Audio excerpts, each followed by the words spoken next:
ما امروز کهنسال‌ترین هنرمند بسیار هم مشهور که خصوصا در نقش مادران سیماهای زیادی آفریده است خیرباد میگوییم.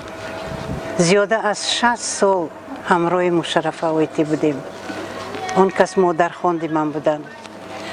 من اولین سپکتاکلی که در تلویزیون همراه اون کس بازی کردم این فیلم تلویزیونی دختری سیوم بود. هنرمندی واقعا خلقی و هنرمندی که یگان عنوان بلند دولتی نداشت ولی بلندترین عنوان برای او خلق داده بود، مادر صحنه تاجیک و در واقع ابرزهای آفریده مشرفه قاسمova در نقش مادر و عموما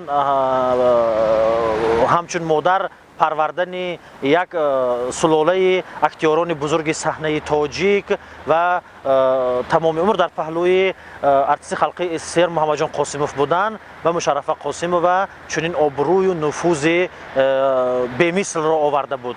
تئاتر پیش از همه ابراز است و برای ملت تاجیک در زمان معاصر معلمه عزیز روانشان شاد باشد ابراز مادر را در صحنه آنچنان برجسته آفرید که باور کنید اکثرا بعضی نامهربان‌ها مادرشان را بیشتر دوست داشتند.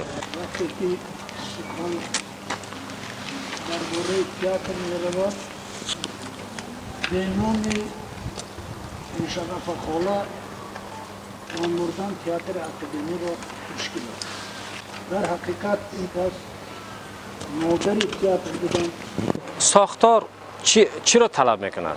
حتما باید هنرمند در کدام یک تئاتر کار کند اگر راهبرش انصاف داشته باشد تا به نفقه رفتن به حکومت نامزدیش را پیشنهاد کند عنوان میگیرد، اگر که نه نمیگیرد.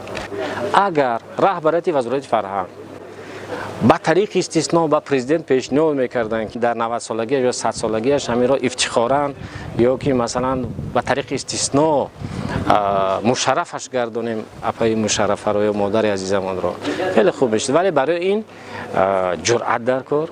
چرا خدمت‌های این بانوی فدایی صنعت که سالهای طولانی هم روی صحنه بود هم در فیلم‌های زیاد نقش آفریده است از طرف دولت حکومت جمهوری تاجیکستان و وزارت فرهنگ کشور نادیده گرفته شد. متاسفانه مشرفه قاسمova شاگردان زیادی مشرفه قاسمova عنوان هنرمند خلقی تاجیکستان را داشتند ولی ایشان حتی این سحر معلوم شد که هنرمند شایسته تاجیکستان هم نبودند.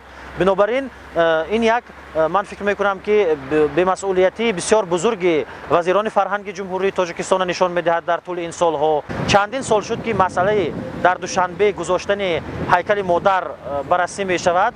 من خواهش میکردم که شاید که رمز هیکل مادر از یگان نقش مشرفه قاسمova گرفته گذاشته میشد.